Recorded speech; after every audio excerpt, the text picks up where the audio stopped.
വയനാട് ദുരന്തം അതിതീവ്ര ദുരന്തത്തിന്റെ പട്ടികയിൽ പോലും കേന്ദ്ര സർക്കാർ ഉൾപ്പെടുത്തിയില്ലെങ്കിൽ പുനരധിവാസവും കടുത്ത വെല്ലുവിളിയായി മാറും. SDR മാനദണ്ഡപ്രകാരം ഫണ്ടുകൾ വിനിയോഗിക്കുമ്പോൾ നഷ്ടപരിഹാരം അടക്കം നൽകുന്നതിൽ നിരവധി പരിമിതികൾ സംസ്ഥാനം നേരിടേണ്ടി വരും. ഒരു പ്രദേശത്തെ ആകെ പുനർനിർമ്മിക്കാനുള്ള പദ്ധതിയാണ് സംസ്ഥാന സർക്കാർ തയ്യാറാക്കിയത്.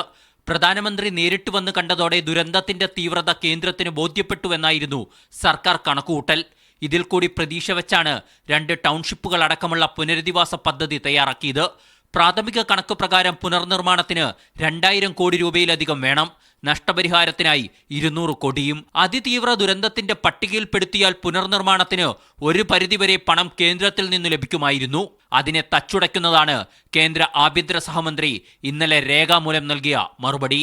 എല്ലാം SDRF ഫണ്ടിൽ നിന്നാണെങ്കിൽ മാനദണ്ഡങ്ങൾ സർക്കാരിനെ വെട്ടിലാക്കും. ഒരു വീടിന് 1,30,000 പരമാവധി ചിലവഴിക്കാനാവുക.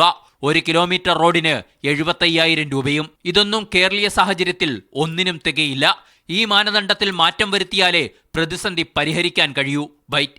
ഇതിനെല്ലാം പുറമെ ദുരിതാശ്വാസ പ്രവർത്തനത്തിൽ ഏർപ്പെട്ട ദേശീയ ദുരന്ത നിവാരണ സേനയുടെയും സൈന്യത്തിന്റെയും ചിലവുകൾ കേരളം വഹിക്കേണ്ടിയും വരും. എല്ലാം കൂടി ചേരുമ്പോൾ SDRF ഫണ്ട് തികയില്ല. സംസ്ഥാനത്താകമാനമുള്ള ദുരിതബാധിതർക്കുള്ള സഹായവും ഇതിൽ നിന്നാണ് നൽകേണ്ടത്. അത് വയനാട്ടിലേക്ക് മാത്രം മാറ്റിയാൽ പ്രതിസന്ധിയുടെ ആഴം കൂടും. മീഡിയ 1 തിരുവനന്തപുരം.